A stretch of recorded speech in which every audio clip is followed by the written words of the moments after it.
Everyone, we wanted to take a quick moment to thank all the listeners, the viewers, and of course the patrons out there. The team here at Vector Sigma hopes that we can bring a little levity and a distraction from the weight of the real world.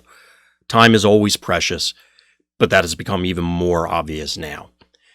We want to say that we really do appreciate everyone out there that's spending their time with us. All right, everybody, welcome. This is a special edition of First Chats.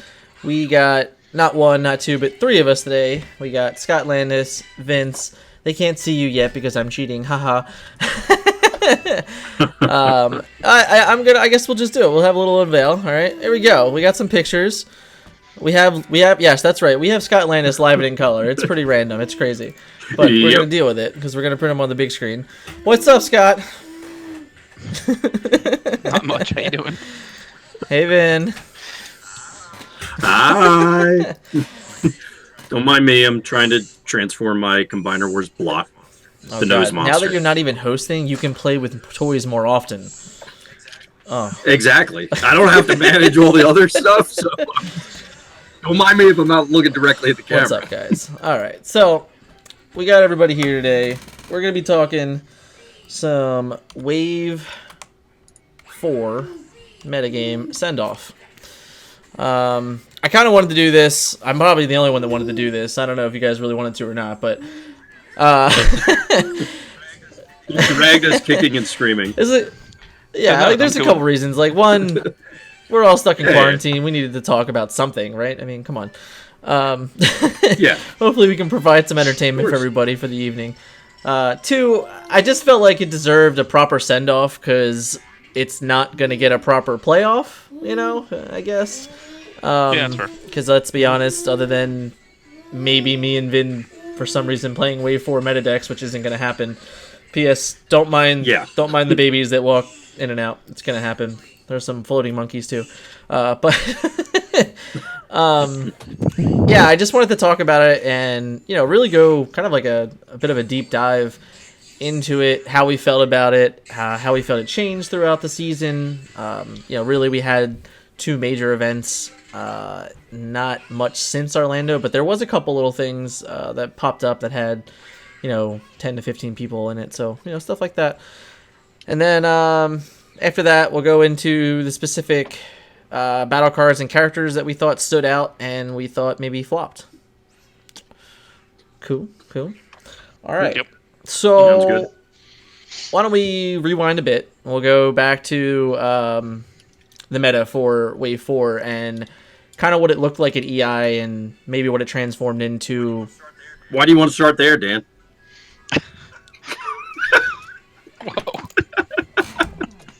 That's why. But I'm busting chops today. Okay, right there.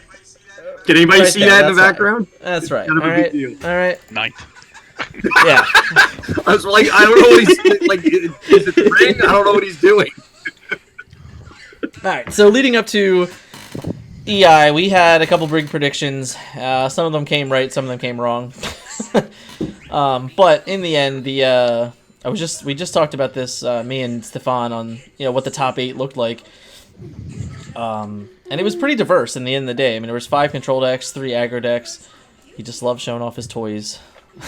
I do. But in the end, it definitely started, at least it looked pretty diverse to start, I would say. Would anyone agree with that? You're talking about like literally from round I mean, just one, even look at the top or- 8. You know, the top 8 had two Shockwaves, a Galaxy Prime, an Airstrike Patrol, a Bugs, Nemesis, Blue, Tailwind, Jetfire. You know, like it had a bunch of different, like all the characters, all of them. So I think it's fair to say that it was well represented from an archetype perspective, as in, and we'll get into this. A lot of people were expecting a proverbial sea of blue, I guess, and as a result, you would end up with, you know, 7 of 8 of the top 8, or 15 of 16 for the top 16, wherever your cutoff is, would be all these control decks. And to your point, that wasn't the case. Orange decks were able to make a presence. They were able to present threats, even though they ultimately didn't take down the day overall. Yeah, but I think the issue though was there was a lot of 3-wide aggro decks still being played and shouldn't have been. Yeah, I don't. Well, Yeah, So, I agree with you. I don't quite understand unless that was a reaction to everybody's going to play blue, so I'll play what I think beats blue decks. No, it was a reaction to there being good tank cards in the set. And okay, well, people that played tanks made somewhat of a poor decision. There's Right, a lot of they them made poor decisions. But that doesn't make it not a poor and, decision. I mean, by yeah. default, I don't know if any of them did make the top 32 because I never heard Neil rap, so I'm not sure. But they did because my opponent in the last round played it, and so I assume he finished top 32. maybe. Okay, maybe. I don't know. It was. I don't think those stats. We never actually. Released we never far. actually got everything, so that's just unfortunate. It would make sense mathematically that he was in at least for top 32. At least. No, we're If not that's the disagreeing case, there. then I better heal Neil from Shuffle Bus rap. This is crap. Anyway. So by sheer strength of numbers, Right. tanks. So, but like in the top 8, there was 2 4-wide aggro decks, and then the Sentinels, General Prime Sentinels. So, and then he won the majority of his games going to 2 tall. So, I don't even know what that says about the 3 tall scenario. Period. You know, like he.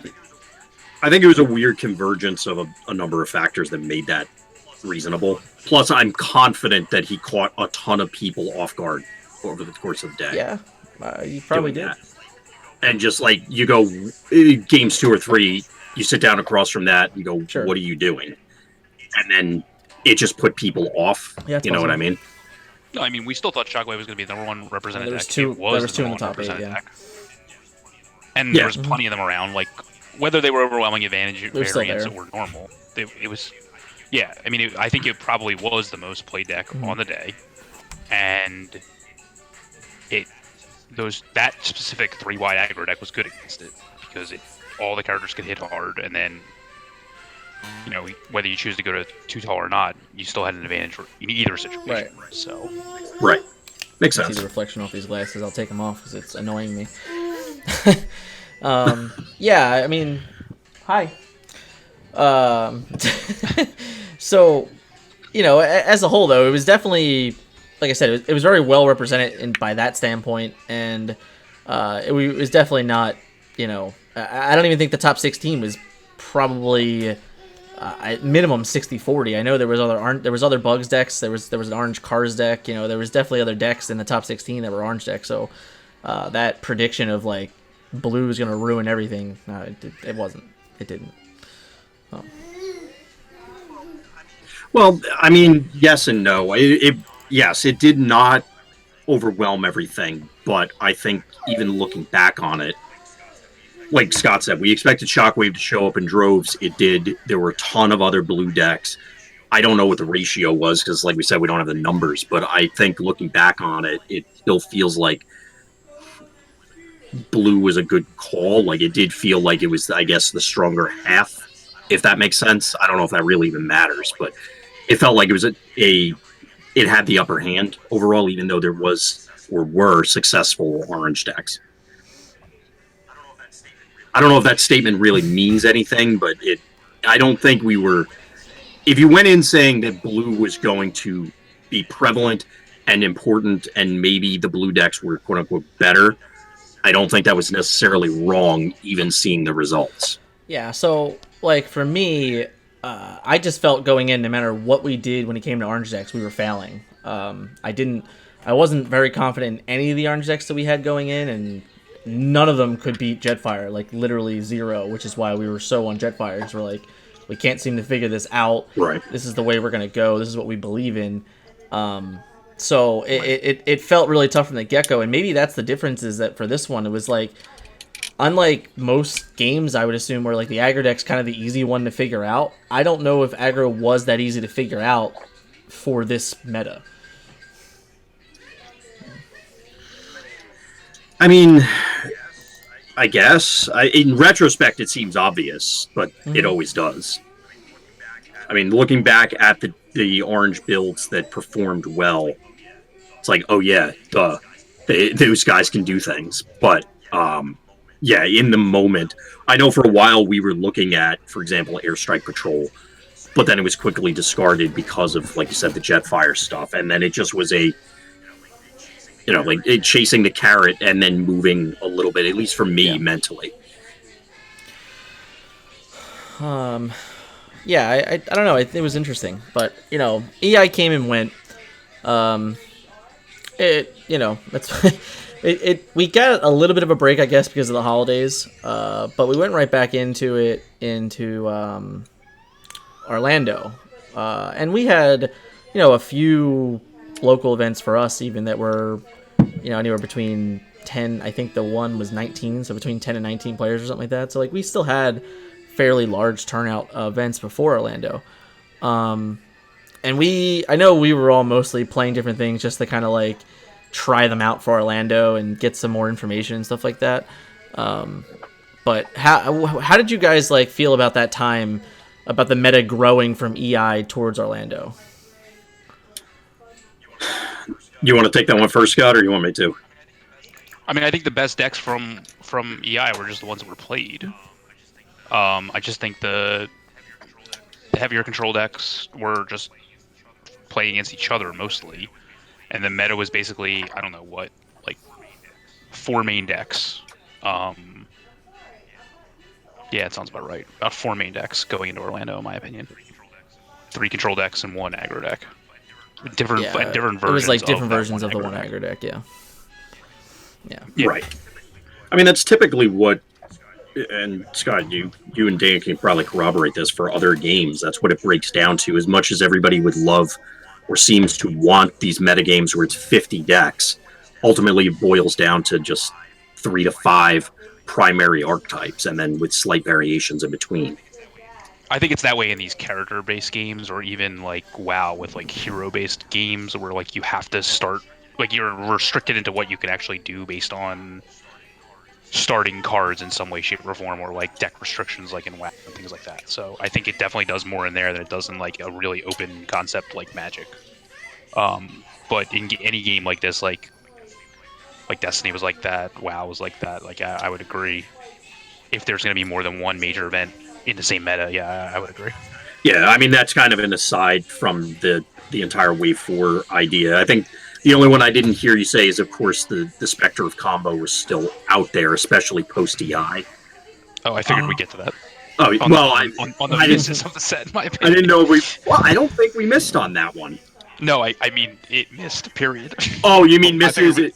Okay, Yeah. I see where you're going with it. All right. But, I mean, to Dan's original question about the evolution of the meta, because I knew I was not going to Orlando, like just logistically it wasn't going to work on the timing, I felt very removed. And I'm curious if you guys, I know you were talking about trying different things and seeing what you wanted to play, but to me, it definitely felt like a lot of the community as a whole just kind of froze in time after EI. Did you guys get that sense as well, or do you think it was much more active? I think what the real thing is kind of what Scott's has said on a couple of different occasions at this point, was we had put so much effort into EI that it felt like it was, for the most part, solved. So like the grand picture of it all, and those 4 or 5 decks that we're kind of talking about, the Shockwave and the Galaxy Prime, the Jetfire, and then the aggro decks, whether it's General Optimist or what we evolved into, the Springer aggro, those decks were they were all there at EI, so they all existed. Now it was just about refining them and setting them up to beat each other as best as you possibly could and like fit your style. Now that things are actually defined, right. And you can... So I think that's really what it turned into. It was just the idea that we now, like, we had it. Like, the ground floor was there, and, I'll say it right now, from my standpoint, Galaxy Prime is the best deck in this format, period. I just feel that, like, it can literally beat every deck. Like, it might not be, like, a favorite against every deck, but the fact of the matter is that it has a shot against every deck in the meta, and, like, all it takes is, like, all right, maybe I just need to hit an energy pack on an attack and I'm gonna live type scenario. Like, but like that's what the deck does. So like, That's the honest way that I feel about it. Watch out, cripple woman walking by. Just kidding. Walk up. Yeah, she will. Don't worry. So, yeah, I agree with you that and that's kind of the way I looked at it in that lull between Christmas and New Year's, and then leading up, and even somewhat after Orlando. That everybody, and I don't know if this was the greater sense in the community or not, because I'll be honest, I never pay attention to Facebook at all. I refuse, but it seemed like everybody, to exactly your point, everybody put in a ton of effort for EI. So I don't know if it was everybody just relaxing afterwards or just assuming EI is by definition the best players. They figured it out. Let me take their stuff. Or was it everybody put in so much effort we did solve it, quote unquote, back then? yes. I know we're kind of going in circles at this point, but that's kind of where, as compared to, say, after Gen Con, Wave 3 still felt very much unexplored, even though all the effort that went into Gen Con, and because I think there was immediately following the EIQ season, whereas because we had the lull from an OP standpoint, with the exception, of course, of Orlando, it ended up kind of buoying the idea that it's like, all right, well, who cares? We're just going to play whatever, or just accept the existing results. Yeah. We didn't play whatever. We didn't play whatever though until after Orlando. Like that event we had in between. We did. I was talking more the general sense. Like, I didn't get the idea that it was like everybody else was pushing as much as they had in the past. That was the question I was asking, if you guys got that feeling as well. I mean, Vegas was in between too. I mean, it was the same meta as EI basically. So I mean, I don't know. It's hard to say. I mean, yeah. I mean, we're about to go down a rabbit hole that basically says we're defining and continuing the meta ourselves. So like, we really don't. No, it's more or less. It's more or less obvious, like that in between period. Like Scott spent time trying to refine Jetfire again. And I know, like, the one event I played, the Springer Aggro, but I played, like, the overwhelming advantage version to start. But it was still, like, the beginning of that Springer Aggro deck.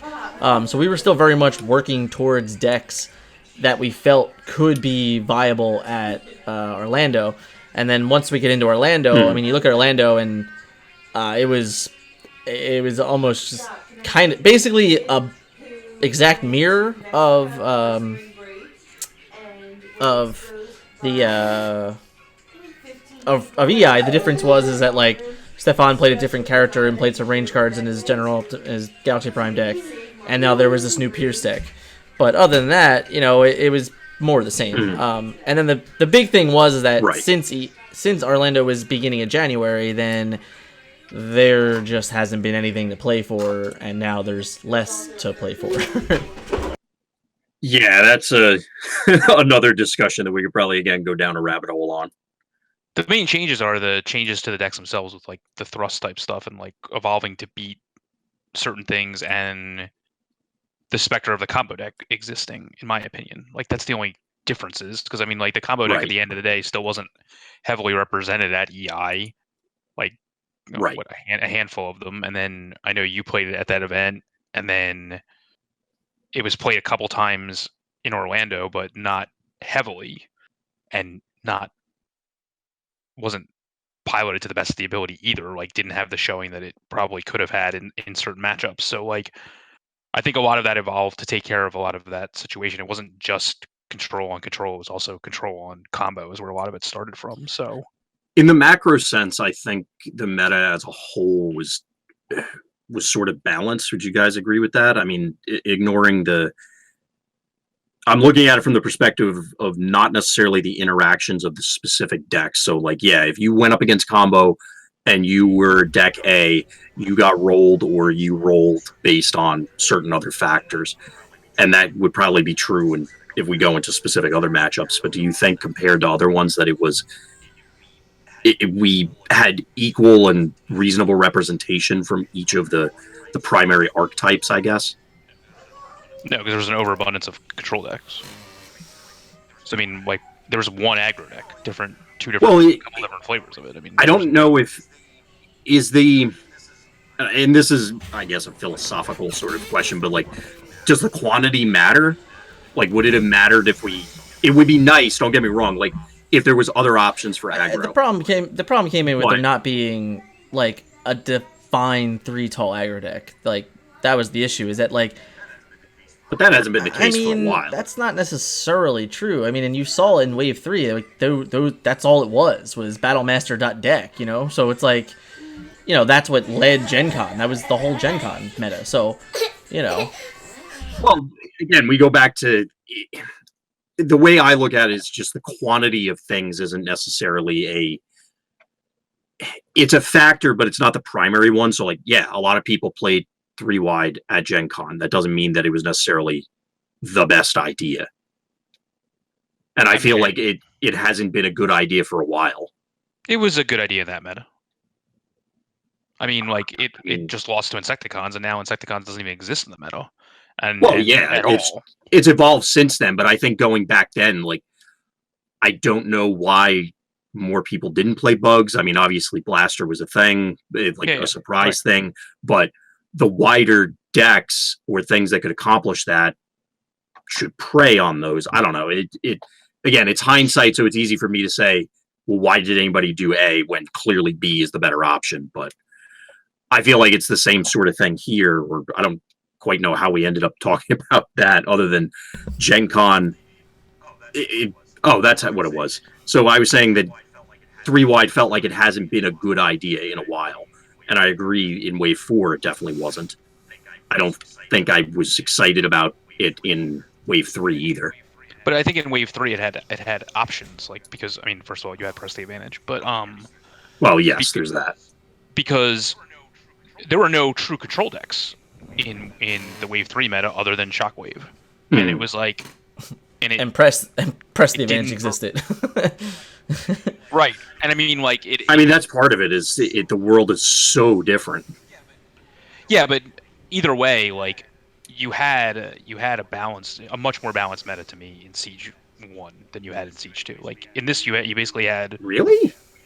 Yeah. Well, you just said there were no control decks in Siege 1. Shockwave. Shockwave is still viable. It still won an event. It still did well in the hands of a good pilot. Then wouldn't it be the identical scenario now because we only have one viable aggro deck in Airstrike? I mean, where did that? I mean, it only the event where, like, it debuted did it do well. Even local events where it was played, it didn't do that well. Airstrike. After that, it keeps getting beat by by the heavy control decks, like left and right. I mean, it's still. There's been multiples in, like, the top 8s and stuff like that since. I mean, it won Vegas. You know, I know. I'm just saying it won Vegas, and then there was 2, I think, in the top 8 of. I didn't think there was any. You know what? You might be right. There might have been like 6 in the top 16 or something like that. There was like a bunch of them in top 16. Patrons. I'm just saying. I mean, I guess that's where we'd have to sit and define all the criteria of what's going to count, which I think is outside the scope of this. But I don't know. I guess, me personally, I don't know that I would say that Siege 1 was better than... Like, I think this is better than Siege 1, to be honest. But that's a personal thing. I don't know if that... Better, I guess better is relevant. I mean, I think it's more fun because I think the characters are individually more powerful, and I like playing that style of game. For sure. I think this is way more fun. It would have been interesting to see what Siege 1 looked like without press the advantage. Like, I think you could make a big difference just on that alone. So, you know, right? Yeah, that's a fair statement. I can definitely stand the peacemaker. I'm just being real. I'm just being real. Like, we weren't arguing. I know. I know. I'm making a joke. The obvious elephant in the room, not the puppies. Is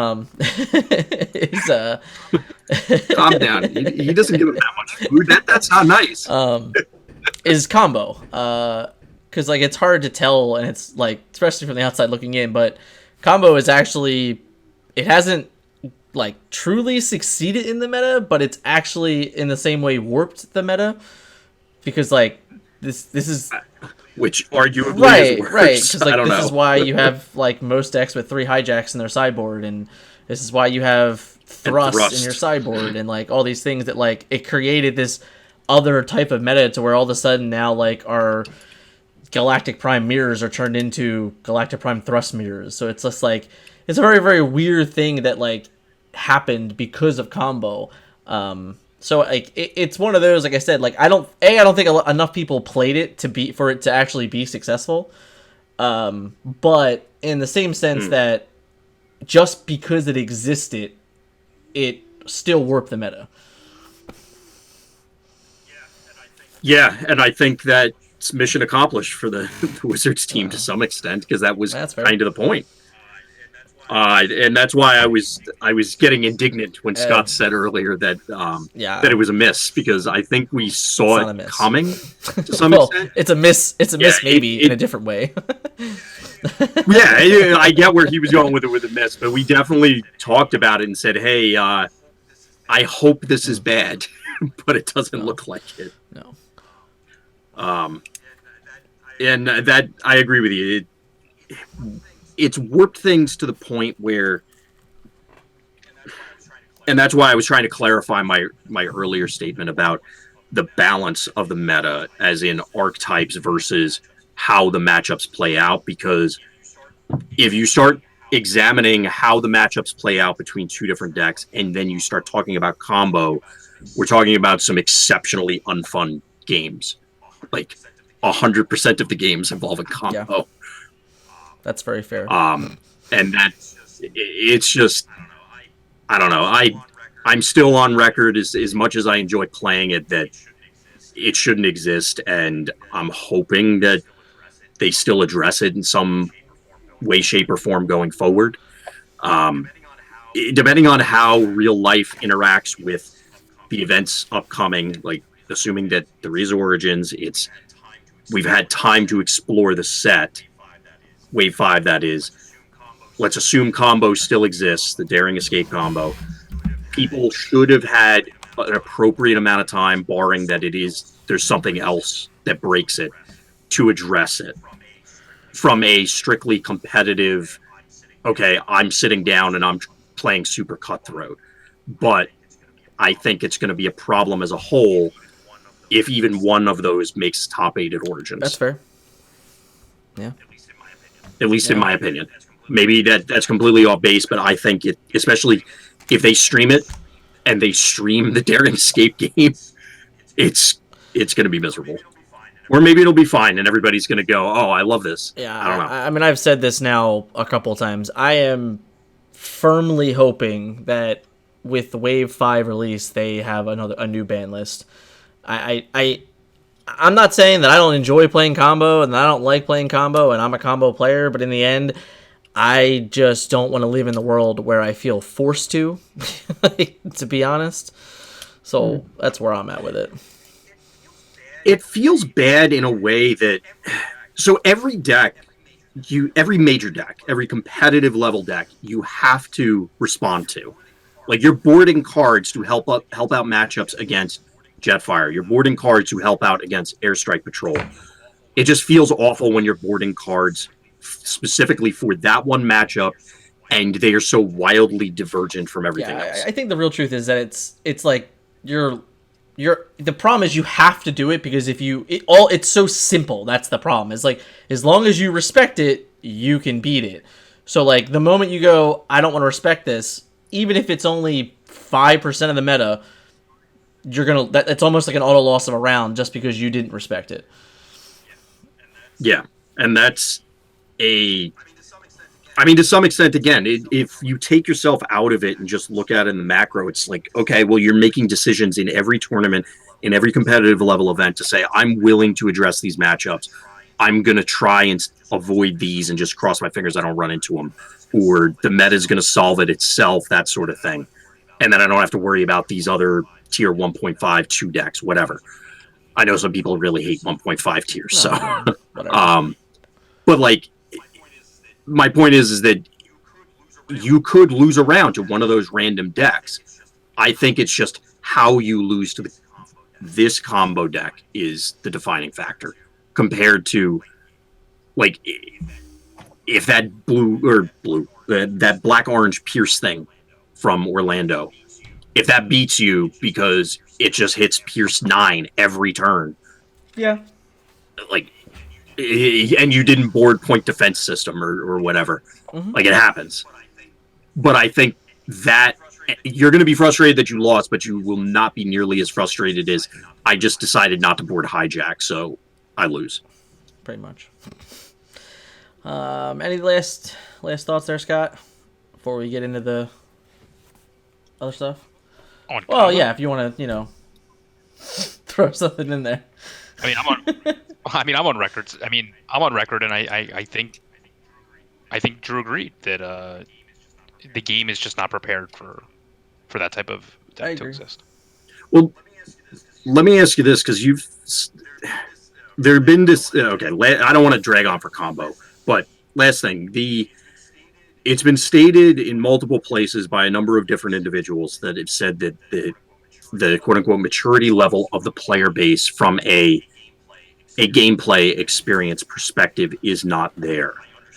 I understand the argument. It's probably true. And for anybody who's not sure, the statement as I understand it is that a significant portion of the player base is new to card games in general and therefore is not comfortable or equipped to adapt as readily as people who have been played games otherwise. I get that may be true. I don't know if that's a good argument for banning things or making changes. I just think it's the solitaire thing is just too much. I think something should be done. I just don't know if that's a good enough justification I do would so. Is this the forcing people to respond timing of the round thing type of thing? What was that? Is this the argument of there's enough time in the round? That is a comparable argument. Like, they did put forth tournament procedures way back when and said, look, if you're playing slow, play faster. You could apply the same argument and say, look, this is a deck. We're going to leave it be. Learn to deal with it. I think it would be problematic if they do it, but that's my opinion. Obviously, they could think something else. There's not enough events to allow that. You saw Dan try to teach people on the fly how to deal with it, and they still couldn't handle it. I did. I literally did. but whose problem is that? Isn't that their problem to go educate themselves? I felt so bad about the games I had played. I needed to play more games to show them how to play against it. Like this happened. It's one of those, like, if the argument is that people don't know and they need to be taught, they need to learn how to deal with this. How are they ever going to do that if it gets banned? Yeah, that's fair. I mean, I think this iteration, like, Dan, you said this when you were talking to Stefan, or maybe Stefan said it to you, that the Cosmos deck with the stratagem would be a great combo deck for this game. Daring Escape is not. But it's one of those, like, if a combo deck doesn't ever legitimately exist, no one will ever learn how to deal with a combo deck unless they go to another game, which is not really what we want. It's just the problem that you just eliminate your player. Like, that idea of Cosmos, right? That idea with him, to me, it's fine because it is in quotations a combo, but you're still just playing a normal game until the point where you aren't. But the problem is that when you aren't, the game is you're literally winning the game immediately. Like, it's like, okay, I'm just going to play these normal 3-4 turns. I'm not going to do anything crazy or excessive. And then on that last turn, I'm going to be like, all right, cool, I'm going to draw half my deck, or somehow I'm going to flip half my deck, and I'm going to kill your guy. I mean, and with the new card today, hey, you could do it twice. But that's besides the point. Oh, no, sorry. You can't protect. The card that was premiered today, you could actually attack a guy that's not... Like you can attack a protected guy. So you get somebody you're not supposed to. There's a whole other piece now added to that idea for Cosmos. But the point is that is at least something that still works in line with the game the way they want the game to work. Whereas this is just, hey, I'm gonna do my thing for like 6, 7, 8 minutes. You just sit there. Thanks. So that's my only problem. If it was definite, if it was defined, if it was a guaranteed combo, I'd be fine. Like, all right, cool. You win. Game's over. Let's go to game 2. That's great. The fact that it's not is where that's my problem with it. So, that's enough. I won't add any more because Right, we've beat this thing to death. All right, so we're gonna let Scott kick it off with some of his. With my jelly beans. What kind? What brand? Sunkist. Oh, God. I mean, I'm What? sorry. Oh. Oh, wait, Starburst? my bad. Okay. Starburst. He said Starburst, Sunkist. wow. I was like, what? Yeah, my bad. Starburst. What? All right. No, they're No, good. no. They're good. I like the sour flavor more though. Just saying, it's me. All right. There's an all red one Yes. bag too, Yes. which are amazing. All right. Yeah. We're gonna let you kick it off with some of our standout cards. Go for it, Mister. I have a list. So we did a tech talk with two of them actually on battle cards and characters that we thought were the standouts from Wave 4. All our characters were correct. So we said we didn't have Galaxy Prime on there. You know, cat that out. But we had Jetfire, we had Springer, we had Tailwind, we had Sights, we had Vince Through and Sound Blaster. That one didn't do too well. No, I wanted that one to be good, but it fell in that category. Was that recorded when we were talking about that, or was that pre-show? About No, cards it was we on. wanted to be. No, I mean Dan for this show, because we were talking about cards that we wanted to be good, or I wanted to be good, versus ones that we're actually going to. Yeah, I think. Okay. I mean, of our hits, we got all those right. The one that and then like I said, we had Sound Blaster, and the only one that I don't know whether it's true or not. The results would say it is true. I would argue that it's not true, but sure. I know, but I was but the good results about would to say ask it's it. fine.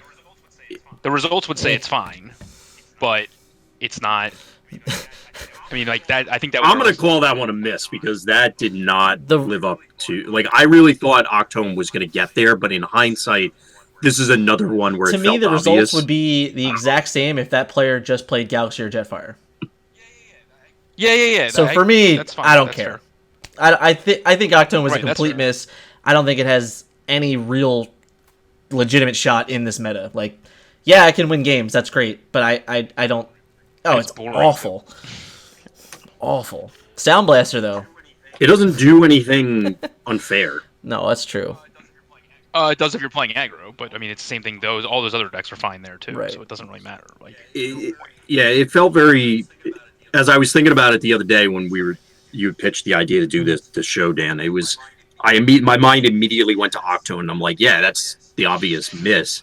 And it was, like I said, in hindsight, it feels as though because I played a couple people, maybe 3 people at EI. I know I played at least 2 running Octone. I never felt like I was in danger ever.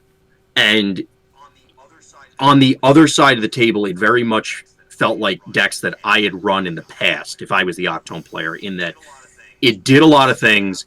It seemed to have power level of like an 8 across the board. And it's like, wow, that's amazing. And then, oh wait, Galaxy or Jetfire or whatever is like a 15 at something. And then it's like a 7 or an 8 in general. So like it may have been like maybe there were advantages for Octone in certain specific scenarios, but overall it was just like it was pretty good. But it didn't excel at enough of things to really push you to go, yeah, I want Octone over drawing 5 cards a turn with every other turn with Jetfire or playing free cards with Galaxy. That's what it felt like. yeah, keep in mind this was pre-even EI testing, so this was just us talking. Oh, yeah, as the set was. Oh yeah, that's why I said hindsight. It's like, oh well, duh. That's obviously to me anyway. It's just pre-EI or preset. Basically, it felt like I got enamored with that idea of like you're an 8 out of 10 across the board if we're making stuff up. Except you take a step back and see the forest for the trees, and yeah, it goes to 11 in some cases. The other miss we had on there, sorry, I forgot, was Skytree. But that went with Octone in the original build, so that was part of the point. Yeah. But that was on there. Right. Just It the whole just didn't go. I mean, that character in general just didn't really seem to do anything. Yeah, no, he was testing okay for a while, but it was again he was more niche where it was like you're good against one set and not good against the other. only good against control, bad against aggro. Yeah, it just caused too many blowouts, which we determined that rather quickly. Right. What about battle cards? I guess that was written down. Hold on. And to be fair, we did say Galaxy had a pile of stats. It was just It's The problem we had is that we were trying to maximize both abilities instead of just saying, hey, when I flip back to alt mode, if I get it, I get it. If I don't, And we were worrying too much about things like reclaim and things like making sure we always hit and stuff like that. Yeah, Whereas, doing like, we cool should've just been things and cute stuff instead of powerful things. We should have just been like, if I want to draw cards, I'll play processor. If I want to hit upgrades, I'll just play backup beam. Like that's what we should have just been doing. Like just like, okay, I'll get it if I get it. I won't if I won't, and I'll let my 21 health, 8 attack, like take care of the rest. Yeah, I'm a giant pile of stats, Right. which yeah. All right, so we had acute reflexes, miss. oof. Composite armor, I don't know what to say. I'll give it I'll put it on the good side because that deck finished in the finals, and I think it's a pretty okay deck for the meta.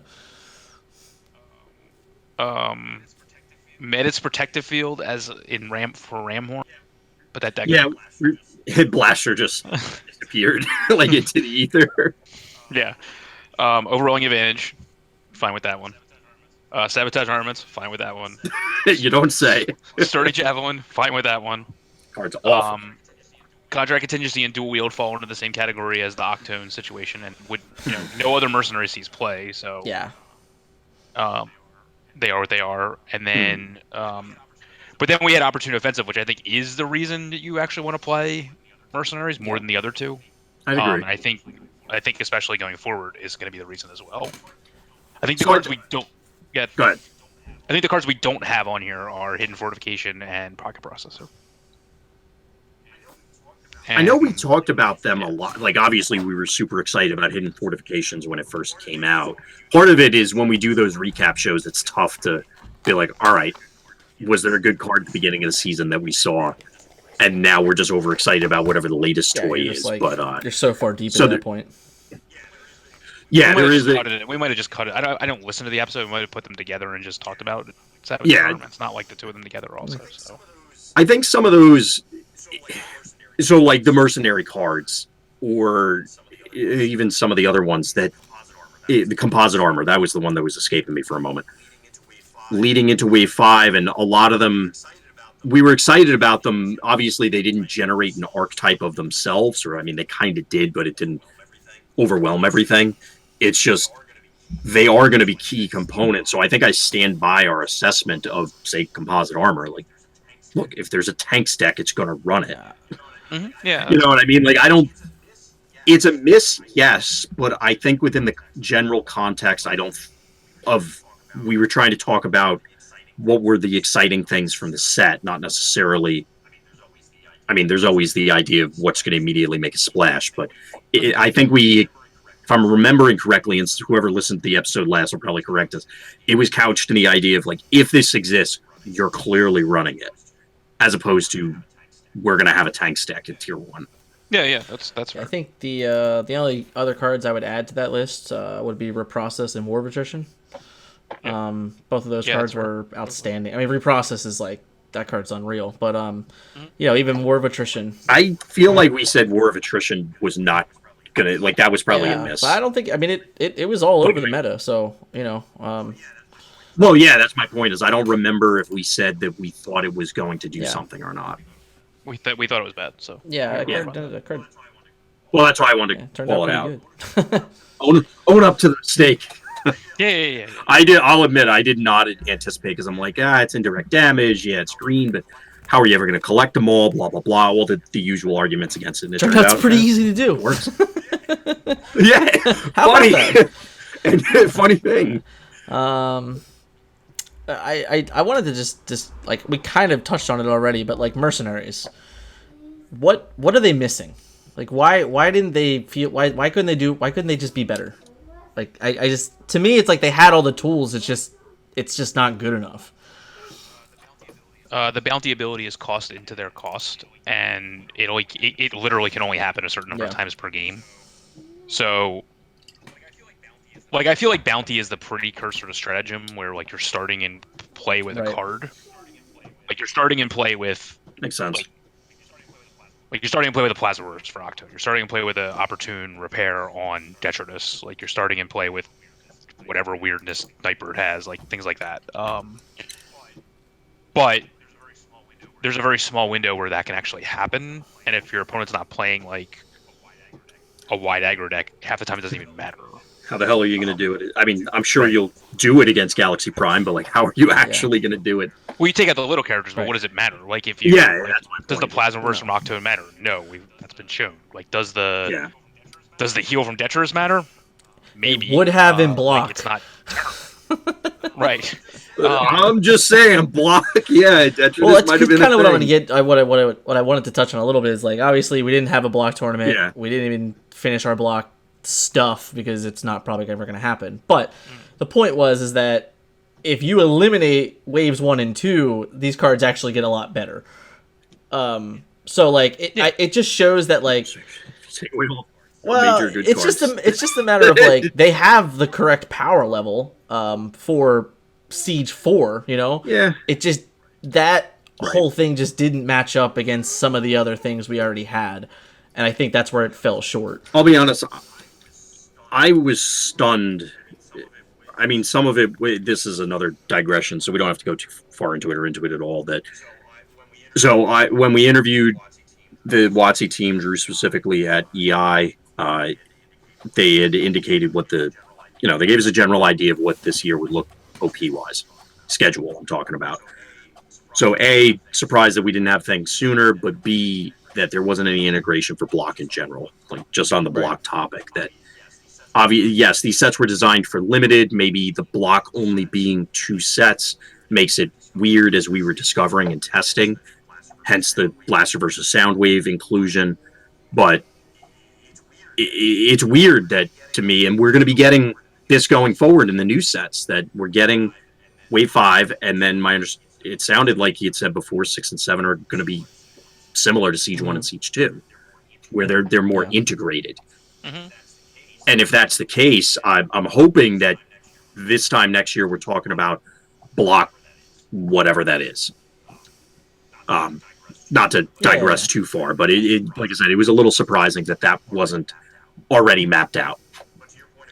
But to your point about mercenaries, I agree with Scott. They're costed into their cost. I didn't think any of them, except for Nightbird or Octone, were ever going to make a splash in normal constructed because of their star costs, the fact that it is costed in for the bounty. They just don't do enough, and Nightbird certainly was there, at least in my mind, just to enable the mercenary cards to get you Opportune Offensive.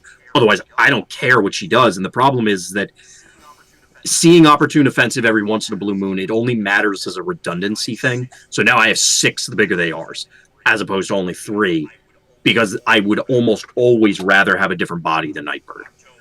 Octone comparatively had the stats, but I think it's a matter of partners at this stage that, again, he just punches stuff real good, but doesn't do anything flashy enough to turn the game around. You would have to invest a ton of flips in him, or somehow have a 5 cost, 6 cost something guy that flips a lot, but would only work in mercenaries. Otherwise, you'd probably just pair it with one of the other existing big guys. Like there isn't enough to lock you into mercenaries, despite the mercenary cards being really strong. I think is part of the issue. Yeah, well, all those middling guys like the Mud Flaps and whatever. There was no shot but flap. I mean, like I actually like Lockdown. Lockdown. Or what? Yeah, locked. I like Lockdown. Lockdown. I know you guys liked him. I never liked that guy, and I couldn't. I did. I mean, I was waiting for you guys to prove me wrong, to be honest. I'm gonna give him a shout out, Jempty in chat. He made the assessment of, because all their cards are just black only, except for the 2, the 1 blue and the 1 black. So I mean, that do you think certainly like not that was helping like I mean, it could definitely like, I like having double blacks as much as anyone, but like if dual wheel was an orange black, it's probably more playable. If contingency was a blue black or an orange black, it's probably more playable. So. And that's like not even with just mercenaries. Like, I mean, yeah, it's better with them, but like those cards might have seen play outside of Mercenaries if they had another icon on them. Contract contingency, certainly, because the combat buff is there, but the dual wields actual text doesn't require a mercenary, but like basically requires a mercenary. If they have more relevant, still be tips, like bashing course, shield, get my weapon. You know. I think you. No, you can't. You only get the recursion if it's you don't get the recursion if oh, you only get all right. So you can play bashing. You just get the ability to hold 2 weapons. Exactly. It's really you would never. No, do you that. can't just play a weapon. I thought it was play the weapon.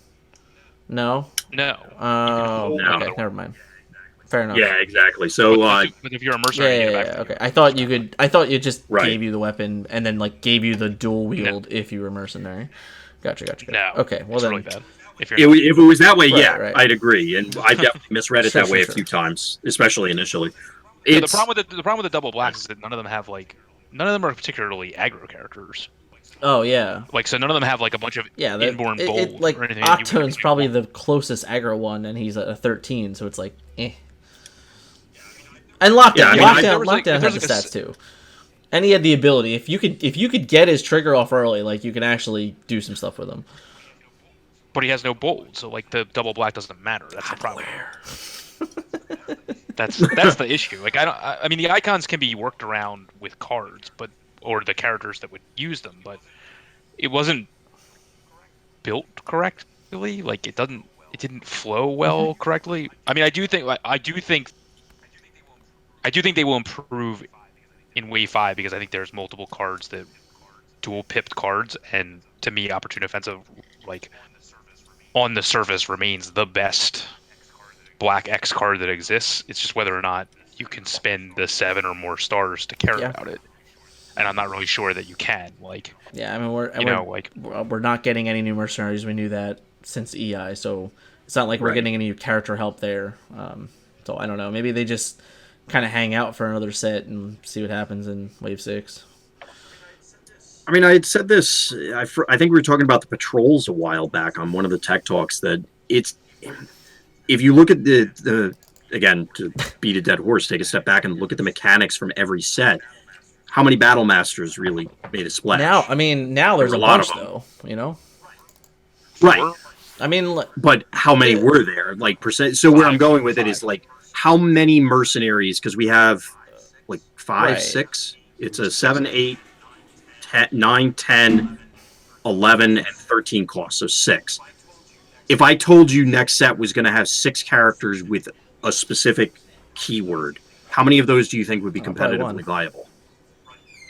Right. And where I'm going with this is I think going forward, it'll be Octone, is my prediction, and if any of them make it, and it's only going to be Octone. Like I don't think it's unreasonable that only one of them would ever make it to the big time.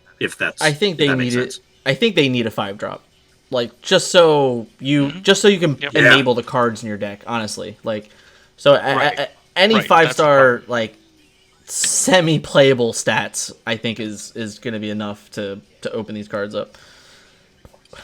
So I agree. Absolutely. Anything else you guys think fell short?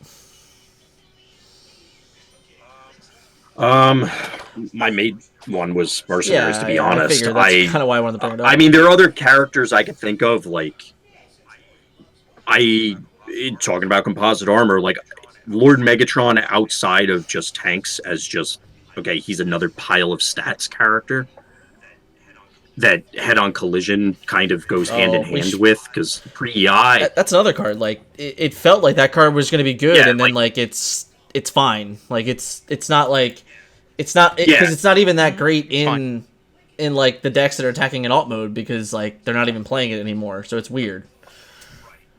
Right. I mean, it kind of segues from the mercenary problem, like what you're talking about. It was Gemty that was. I'm trying to look at chat. Gemty was asking about the black pips, where it's those black pips are coming into Wave 4. We're fulfilling the role of blanks before, so like your one shell stands because they were the off pip things. And you can only afford so many of those before you're no longer a blue deck. You're no longer an orange deck.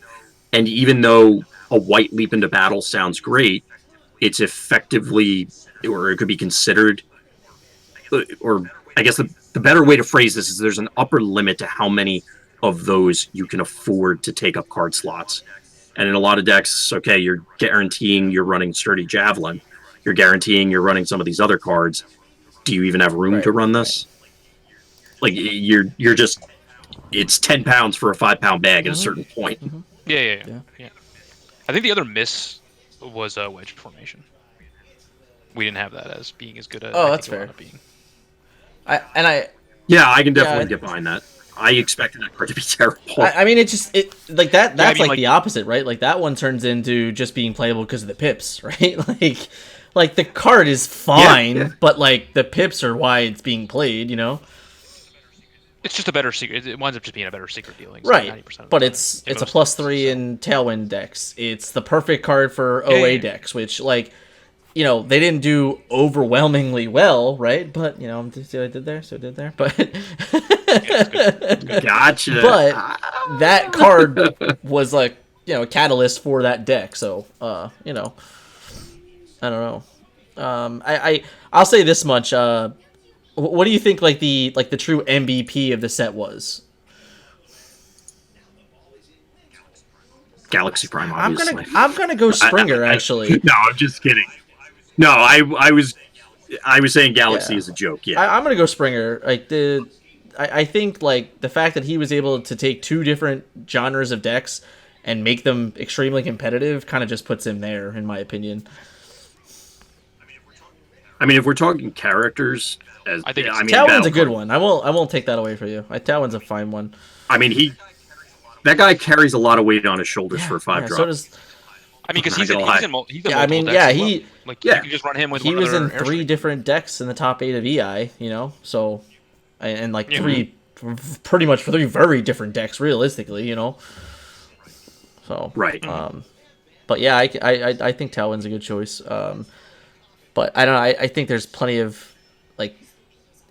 Talon might have been another one that like he was just over the moon good, and we knew it from day one. I mean, we had him literally in a deck and day. He was He was but he was another one that just like as soon as he like broke out, it just felt like he never stopped. He just kept going. So I don't know.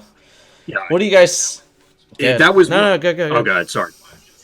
Well, I was going to say pre-EI, I remember us talking about Tailwind specifically, or Airstrike specifically, and just like, is anybody else seeing this? Like, anybody not us?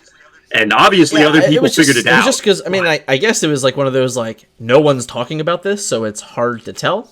But yeah, is everybody keeping a secret, or is it, actually nobody has a clue, which is, at least for me, that's a very weird moment of, like, I always want to assume that everybody else out there is doing the work and doing the research and doing the testing, and maybe they weren't. I don't know. I mean, he was all over the top 32. I want to say, like, I know there was definitely other decks in the top 32 that had him. So he was all over the place. Yeah, not a mid. So best character, you know, what do you think? Best card, best battle card. This one's probably actually a little tougher, I think. Yeah. Javelin, obviously. Javelin armaments are. I'm just gonna go reprocess. That's fair. I mean, you could. You can make a valid argument for reprocessor. Or processor, I think processor too, and I think we definitely undervalued it, but and sometimes I still think we overvalue it awkwardly. Also, I don't know. It's good when it's good, and then when you don't need it, you're like, eh. Yeah, we said it was going to be a one of in literally every deck, so I don't know how we can say it was undervalued, but at the same time, I think it just in the gameplay, it's not. I don't think it's like you need this card every game type card. So that's where I'm at. Or like, I just felt like reprocess. I've been saying this since before. Yeah, like that should definitely be a one of in every deck in the game. Yeah, and every game it probably makes an impact. So yeah, that's fair. You'll find a good window to play it. Yeah, that's fair. Totally fair. I mean, so question for you guys for armaments. Like, obviously super powerful. Do you think we overvalued 100%. It? Because at a certain... well, that's then you probably already upped to the choir here. So let's see if we can convince Scott. Or do you immediately agree, Scott, or no? No, it's a daring escape argument in reverse. You said people put hijacks on their board to deal with daring escape. People change the way they're playing certain weapons Did they? because of armaments. Well, they changed their play pattern. Did they change their decks? Because I would say no. Here- Like I mean, Airstrike gets How many erratic lightnings do you see running around? How many aggro decks do you see running around? That's the thing. I don't think This is part of- Airstrike. I don't think this is part of the Airstrike point. is this. No. Well, I can see the argument. I don't know if Airstrike would have, like, let's say there were Blaster and stuff still existed. Would Airstrike have pushed those decks out anyway? No. As in, like, if Blaster's still around, it's still playing Erratic Lightning. But that's still getting beat but the by point armaments? is that Blaster was forced to play those cards, and that's what happens. That Blaster got taken away because of cards like Armaments. Because the fact that Blaster still had to play a card like Erratic Lightning was the problem to begin with. The reason why Tailwind excels is because it can play cards like Javelin. And even out of the board, it can play cards like Hovercraft and stuff like that. So, like, its weapons are still always doing things. And then not to mention, with the whole green thing and playing all that, half of your upgrades, you ended up just being like, it's just a throwaway upgrade anyway, so it doesn't matter. And the sheer power of the card makes you have a built-in weapon. So it's like, you don't even need to play the weapon. So that's the difference. But Like to me, it's like I understand red process. I agree with, like, it gives you an out to a lot of cards. Totally get that. But armaments to me is warping, and to me Javelin's warping too. They're format warping. That I want to say that, like, just kind of like to take it full circle, is the idea that we went in to EI with three sabotage, two hidden fortifications, or maybe not even. I don't even know if we had hidden fortifications in the main. To be honest, I think they were in the board, right? No, we didn't. To where by the time we got to Orlando, I was already like, everyone's already like so far ahead of, like, they're already playing around armaments most of the time, and you're already so good against the control mirrors that it doesn't even matter. So, like, that was the thing, was armaments was so good against shockwaves and stuff like that, but the moment shockwaves started going away, to me the card started losing its value. So yes, I agree that it meta warped, but because of that, it actually made cards like Hidden Fortification a little bit better, because now they were playing these different ways to get around that, and you're like, all right, well, I'll just take tough 3 then. Well, hidden fortification is always good. Oh, It's yeah. never bad.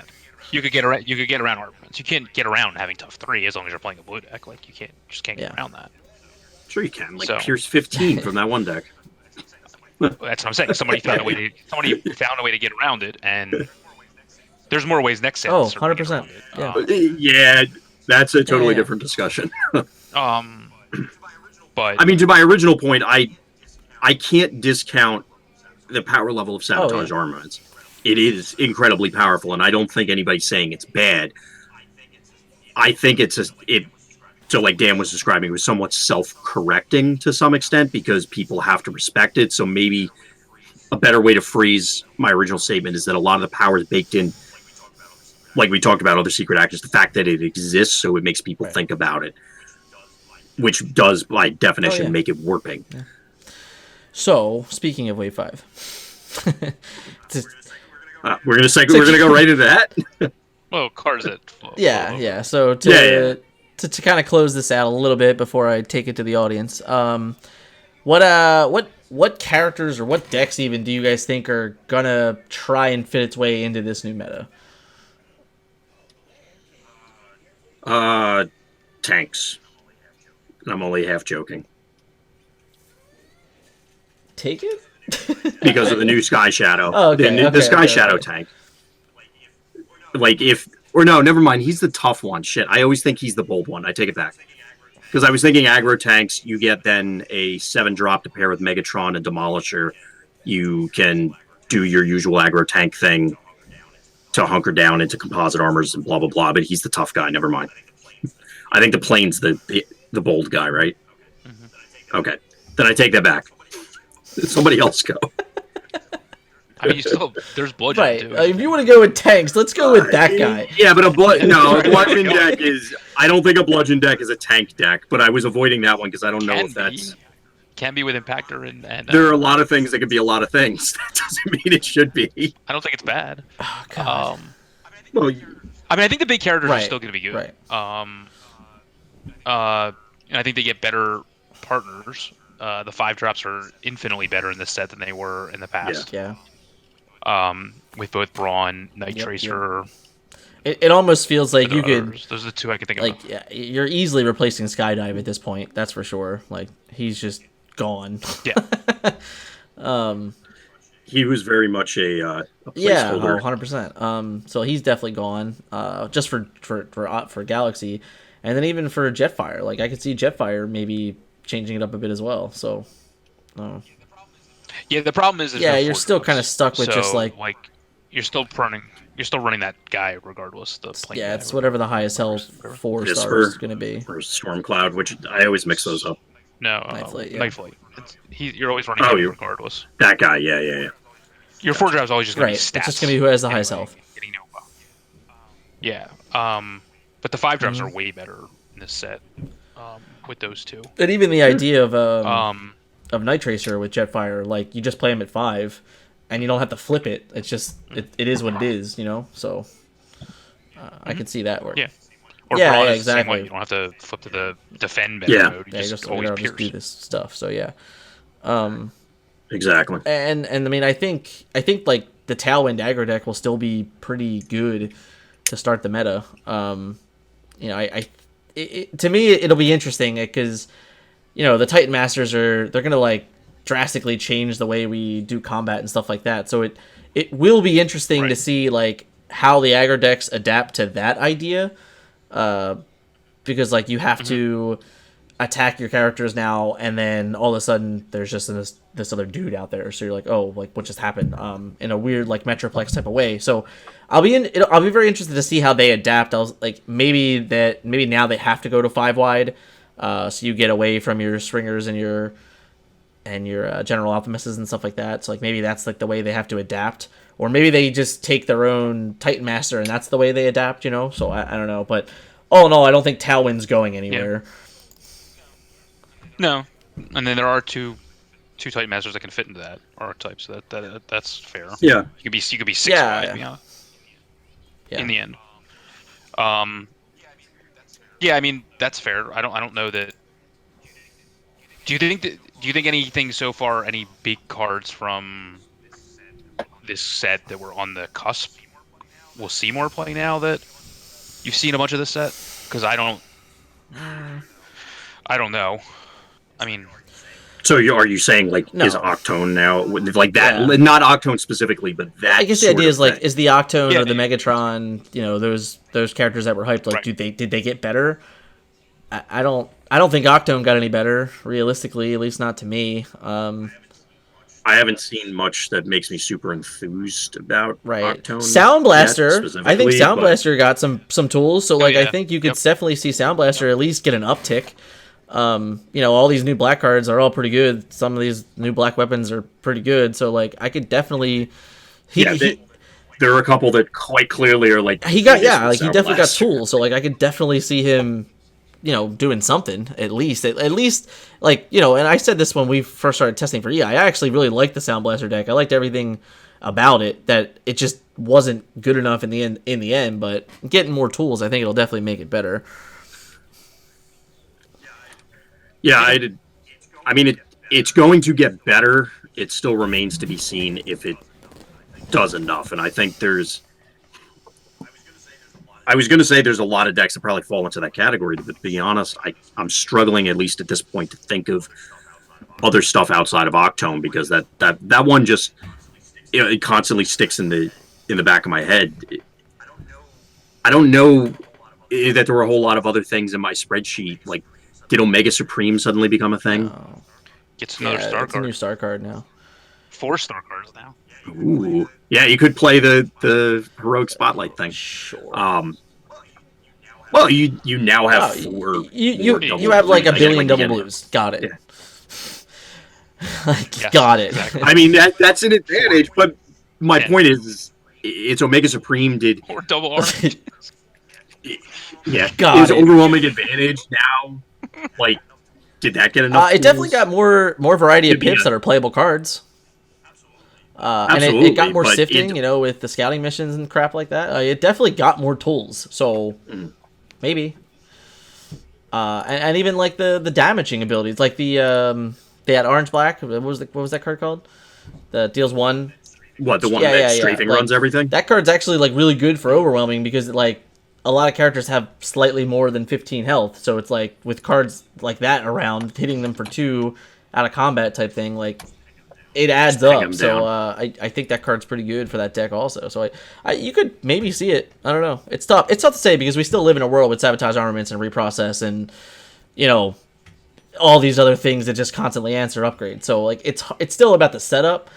So I don't know that it gained a new character to help you set up better than what we already have. So that might be the case. The cards are definitely better, which help. It helps the deck in general, like maybe as like a pivot type scenario. Like, Right. okay, like this is a good game 1 deck, and then I have to pivot in game 2 and just play an aggro deck. Like maybe that's just the way you have to go with it. But I could definitely see those things happening.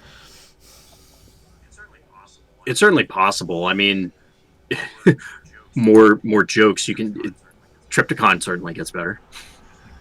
I was just thinking that as I was scrolling through them, but I'm not even gonna go. No, we're not going to discuss that one. That's terrible. I'm just trying to refresh my memory on other stuff from like things that at least there was a deck list for. And a Like lot of these things. Caliburst was index, so he'll continue to like. I think the Battle Masters from this set are fine. Him Yeah, and Sun yeah. and what's his name? Vanguard.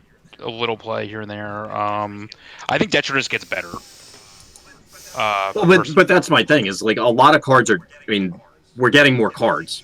Everything should get that's better kind of unless there's a direct counter. There's a lot of Yeah, good that's kind of the point. Is that you like that's what we're talking about. Like Detritus is like a perfect example of a card that like didn't have enough, but like now that there's more playables, it might.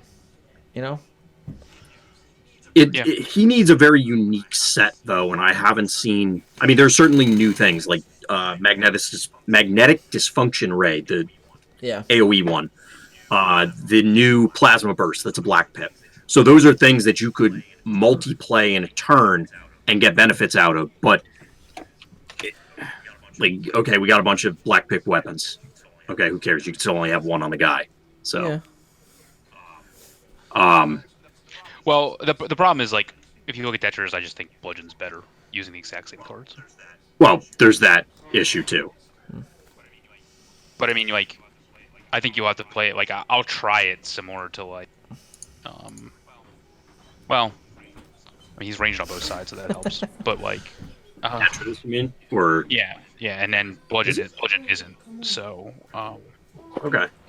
but I think like playing him like Galaxy, where you're like, okay, I'll flip to the alt mode. Did I get a black card? Yes. Okay, cool. Something for free. If I didn't, oh well, who cares? Like, oh, did I KO somebody? Okay, I'll heal 3. Like, I think you can just. I think when you look at 11 stars, you're like, oh, he's gonna be my main character. But like, when you're talking about having like. Well, the modularity of the Titan horrible Masters things does like give that. you the option to make a reasonable 9-star Mhm. or 8 or whatever. So you do have more options on that front. I can agree with that. Yeah, like, I think. Okay. Like I think the Mirage gets better with the Night Tracer. Oh, the tough Mirage you're talking about. Yeah. Gotcha. Okay. Does any like I mean Jetfire gets a lot of cards. Well, yeah, probably about half the cards because they're you could- upgrades. But I mean specifically like the Master cards and things like Yeah, that. Even yeah. Shockwave, Shockwave got tools, and Night Tracer's a good addition for that deck as well. Oh, speaking of which, I think no, that's from Siege 1, but I was having a conversation whether or not you could use that Ironhide with You Master can't. Sword. I don't think you can. I saw it on Twitter. saw I me don't have think that you can. Conversation? How'd my camera Ironhide. die? Oh, the Yeah. Wave 3 Ironhide? Your camera died. I think I saw you flicker off. You're good, bro. We're Can you okay. not see me? Okay. No, Scott's camera for me Oh. is frozen. I can That's see weird. Dan moving, but And whatever. you were frozen for me a second ago, so I think. Okay, well, as long as Dan has it, it doesn't As long matter. as Dan sees both of us, I guess. I Yeah, see that's all all. that Yeah. So what were we saying? Oh, Ironhide. So I'm pretty sure his is It's- put. it's like not a a swap. play. Swap. So does I swap literally have it count? on. Does swap? I guess that's an open question. Does swap count as put or play? Because if it's put, you should I'm get gonna it. argue no, but I don't know for sure. I argued no as well, but I've been Yeah. wrong many times. With these Well, what about Buzzsaw? Play. That's play. Buzzsaw's play? Yeah. Okay. Block, Yeah. man. I mean, I was looking at Buzzsaw. Shockwave's Aviary is what I was going to play. Shockwave's Aviary. I did not decide what I was going to play in block. I had like 2 or 3 ideas. I was gonna play this Shockwave's awful Aviary. Jetfire deck. It's cool. I would Or something probably with end up Tetris. on. I would have ended. Yeah, I might have ended up on something with Tetris, either like some Black Pip related thing, or the fallback was some Octone build, because I like Octone. All right, we're derailing a little bit here. Let's close it up. Yeah. Go ahead. Battle cards wise, I guess all the ones were good. Like I think, like all the black ones are good. So like I think Wedge is still like much better. I think Opportune Offensive is much better. I think technically, like if you can find a home for Opportune Repairs, it'd be really good with like Horrible, for example. Well, you can't do it on him. That's Yep, right, you nope. can't. Yeah. But Opportune Offensive would be really good there. I think maybe Step Forward or Finally See Play. I don't know if you want your Battle Masters to like block. I mean your Titan Masters to block. I can think see there's wanting the other- heads to block, but I still feel it's probably too situational. Right, that's fair. Yeah, you Like could be Wedge is taking your really- life in your hands doing that, depending on the head. I think Wedge is the card that probably sees most universal play because of There's like so many. Master Metallicado and Brawn and Horrible. I think that's Gotcha. probably the card that go. I mean, it's already in a lot of decks now, but I think it's going to go in even. I haven't seen many other like color-based things other than more black cards. So that's why I hope that's that to me is the only hope for the mercenaries is like having to fit in that Just to get those that, cards, yeah. Black Pip. Yeah, because they're still like pound for pound, like they're still the best black Yeah. cards, but like they just don't see any Yeah. play. So like tough, It still falls into you're stuck with like a Nightbird probably. Or, like maybe if Detritus does see some more play, sure, but other than that, like yeah. no, none of those characters are going to be good enough to put in lineups with some of these new characters that we have. So I don't know. Yeah, that's the unfortunate part. Like I don't think any of the patrols is gonna get better. I mean, like maybe off-road patrol, maybe just because of like the uptick in orange blacks and stuff like that, but that's about it. Only if the untap card is good enough for them. It should be. It's pretty. It should be. Yeah, they won't get the double black out of it. Well, Yeah, 'cause they're some of them trucks. Are they all trucks? I think they're all trucks. All the ones I can think of are I trucks. think they're all trucks. Yeah, I don't care. 'Cause I think the only- I don't even care about No. the tip. to be honest Yeah, who with you. cares? Just saying. Yeah, it's just another black. Just Pip. gets to untap their dude. I mean, that's kind of important.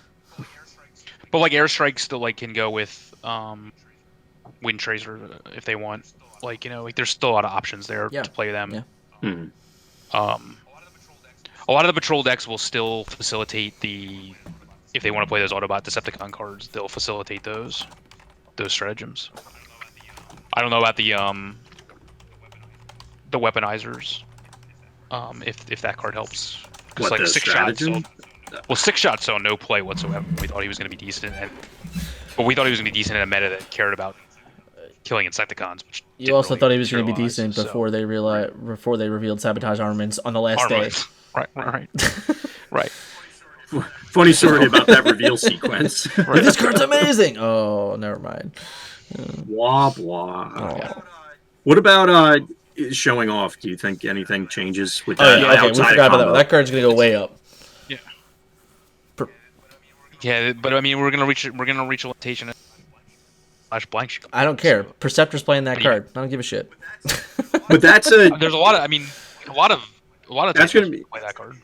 that's going to be the decision point for a lot of these decks. I mean, it always was which blanks and how many blanks, and by blanks I'm also including black pips or off color pips. Yeah, but yeah, yeah. It's now where we definitely have the density of high power level where it's not just okay, well 30 of these are already defined. It's starting to creep up how many you might have Yeah. as quote unquote flexible. Yeah, I agree. That was the one addition I had. I was going to ask you guys a similar but different question, unless you want to continue on this topic. I can't think of a lot of them offhand.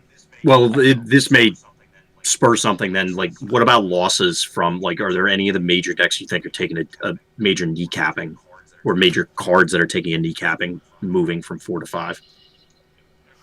Airstrike. Just because of the quantity and quality of greens? Because I hold the line. Yeah. Hold the line's going to be kind of a big deal. At least it certainly seems that way right now. Yeah. Hold the line's going to be a pretty good card. I don't know. It's tough to say. I to me, it's. I know we keep saying this, but it's a real thing. It's like, until we really can get through the sequencing and understanding what Titan Masters really do to the game, it's hard to tell the true effect it's going to have on everything. They've definitely skewed me looking at stuff, because I've sat down trying to build it, and I'm like, I don't quite grok this yet. It's just the matter that, like, so many things trickle down and change because of them. That it's it really is like it's ungodly impactful to the way we play this game. And I said that literally since the day they told me about them.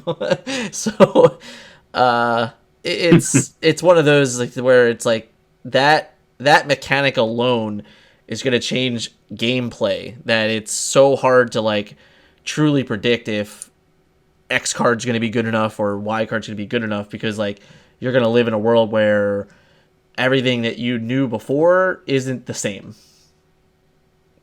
So that's where I'm at with that. Yeah, I can agree with that.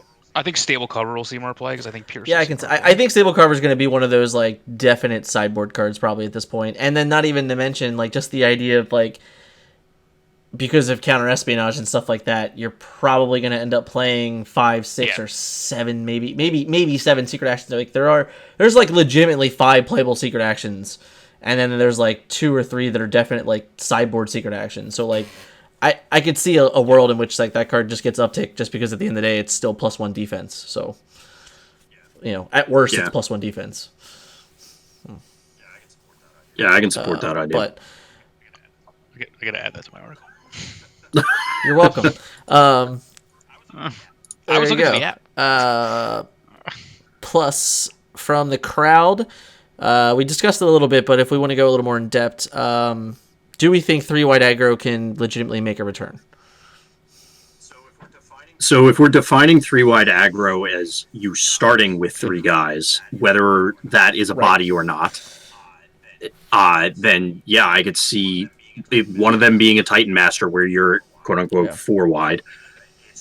It certainly could. I mean, I've actually been playing around with stuff with Clobber, as well as Parsec and all the other obvious ones, that tying it to wave 4, I didn't have a wave 4 3-wide shell that I go, oh yeah, ditch this guy, give me this wave 5 guy, and now this is a thing.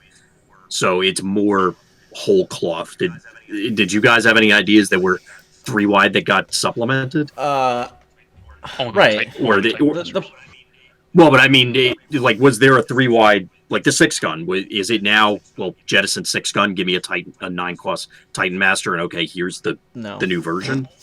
Only if the only way that other decks that don't include a Titan Master on the surface can go this direction is if they're moving in reaction to other Titan Master decks. So, like, if it's just more efficient to be Wheeljack instead of a 9-cost Titan Master, I'm not saying this is the case, then that's where you would see that shift. Like, so I'm just I'm just putting it out there. Like, that's where like it would happen. But in reaction to, like, anything that exists now, well, no. So even from a non-character lineup, hold the line is enough of a reason to make 3-wide come back.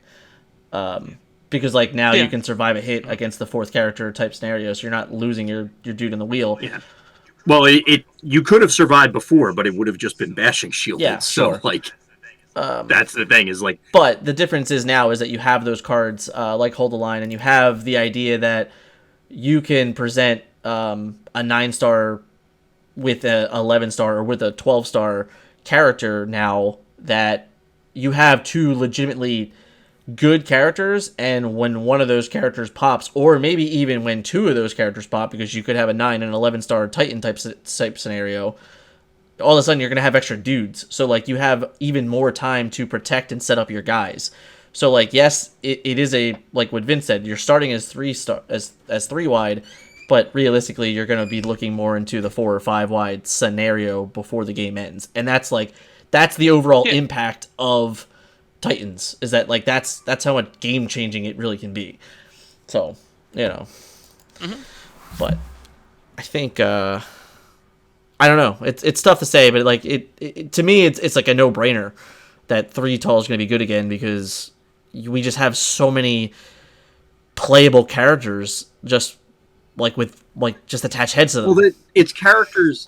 I mean, I guess playable, this falls under that category, but a lot of them are shoring up the issue. Like, by definition, the Titan Masters are addressing the issue of you have less guys, so mathematically it doesn't work out in your favor against wide aggro.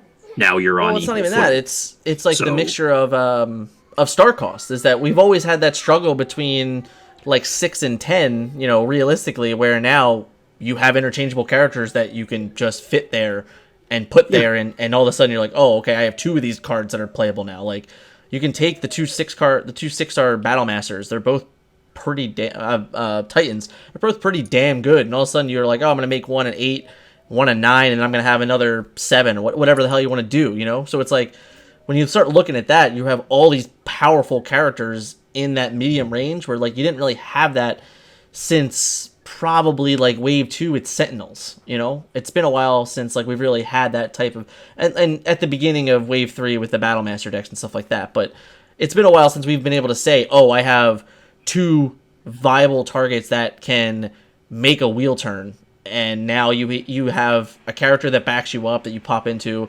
and on top of that you have Hold the Line that protects you. So it's like you have all these extra things now that like lets it just enables it. They also have the best abilities. Yeah. Like, that's the other thing. Like, a lot of them are just the best cards in the set, period. Like, and they happen to have this Titan Master mechanic. Like, they just have the most exciting build around me abilities that I've seen in the set, other than other than Bludgeon. Like, to me, they're the most interesting characters that are out there, if you count things like Sky Shadow and things like that. Like, to me, they're, I mean, other than Windsweeper, to me, they're the best cards in the set. No matter how you slice it, they're the best characters in the set. They have the most build around me abilities, where it's like self-damaging with Cup, or it's like Perceptor, or it's like Horrible, or it's like Fangry hitting for 1,000,000, like, or even like Nautica with her Ramhorn ability. Like, they just have the most like effect on your deck, in my opinion, and they happen to have this other ability thrown on top. Yeah. So they're just exciting from that perspective. Or they're a giant crocodile that does nothing. He pings people. Come on. But give him Flintlock. 4 stars less. Give him Flintlock. And he's sort of okay. Right. He doesn't ping anybody. Well, nobody important. Right. Anything closing here, gentlemen? Were there any questions? I don't know. No more. A lot of comments responding to what we were talking about at the time, but yeah. Okay. Well. Yeah, I didn't really have anything else to add, Wave 4 wise. Well, in the end, we really just wanted to kind of. Wait, real quick. Do you think it was this? Do you think our assessment that it was the second best set up to that point was correct? With the first one being Wave 1? Yes. Yeah. I can agree with. Like, do you think it had better characters? I think it does too. Honestly, if you just take away like the doubles, then like I think like no matter what way you look at it, this set's the best set in the game. No, because like the set you still need Matrix, you still need Energon Axe, you still need a lot of the staple cards, like a lot of your Bleep Into Battles, things like bigger they are. I think the battle cards in set 1 are still leaps and bounds, for lack of a better, for no pun intended, better than this set. But I think the characters have just improved over time as they've gotten more aggressive with what they're willing to do. 100%. Yeah. But I do think I still think it's the second best set because I just don't think. Yeah, the I other mean, two were as Rise of the interesting. Combiners is nothing, so that's not even a competition. Well, I mean that it rose and fall with its namesake, Right. as in that is so. If, for example, in a few months, if it turns out that the Titan Master mechanic is not good competitively, that's a lot of cards invested in this set surrounding it. Now, the reality is all signs are pointing to it's going to be like they're going to be standouts, and we're going to have Titan Master focus builds. But maybe this time next year, we're saying the same thing about Wave 5 as we are about Wave 2. Yeah, I don't know. I think just the key difference is the Enigma. That's honestly, I think from the moment they started printing other combiners that didn't have Enigmas, they knew where they messed up. Right. You mean in Wave 2? Right. So, like... Not counting Drew. Yeah. Not counting Yeah, I know. That was the joke. But I'm just saying, like, the moment that they're like, oh, we're not going to do this, we're going to make these 2 or 3 part combiners, and you're not going to need an Enigma. Like, the moment they started doing that, I think, is when you can realize that, like, okay, we messed up there. This is how we're going to fix it. Great. But for this... Yeah, I mean, I get for why. this, the only thing I can say about it, and Scott brought it up on Tech Talk this week, was the only problem you have with Titan Masters is if you don't have small character cards that come in your packs to keep creating them. It's like, otherwise, I don't see why they wouldn't keep creating them. The thing is, there's so many. I mean, without digressing, I would imagine that we're still going to see a return to them, even in future sets. Maybe we won't in the other two, but there's enough tiny characters in general in Transformers to justify, oh, well, we're already doing this other thing. Let's throw in a couple Titan Masters. Let's throw in a couple Patrol guys. Let's throw in a couple whatever, is the legacy thing. I could definitely see them. I think you will in line. set 7. I think you will because Scorponok's and Earthrise. Yeah, I mean, and there's other Titan Masters. Are there other Titan Masters in Earthrise? I don't think so right now. So you can just make him the insert or the buy box / insert. But by the same token, for example, like Ironhide and stuff in Wave 2, that he was never a combiner, but he was turned into a combiner. No, I know. Wave he was. So the point is that they could make whoever, whenever, sort of thing. Yeah, I just know that I don't know this, but I'm pretty confident those 2 sets would be Earthrise base. So. Oh yeah. It would make sense. Unless they do whatever the show is that's coming out in the summer, assuming they don't shift Siege. it. It's Siege again. It's Siege is the show coming out in the summer. Yeah, where I'm going with is I don't know if it's going to be based off the next 2, 6 and 7 will be more closely tied to that. Siege again? Or they've done G1 since 1984. Let me tell you, I got a lot of G1 toys sitting around that keep getting reimagined, so it's possible. Who knows? I don't keep up with it enough, but I also imagine I know there's talks of that new movie on the works, so it's like we could probably get a set literally tied into all that as well. I wouldn't be shocked if that's what happened. So right.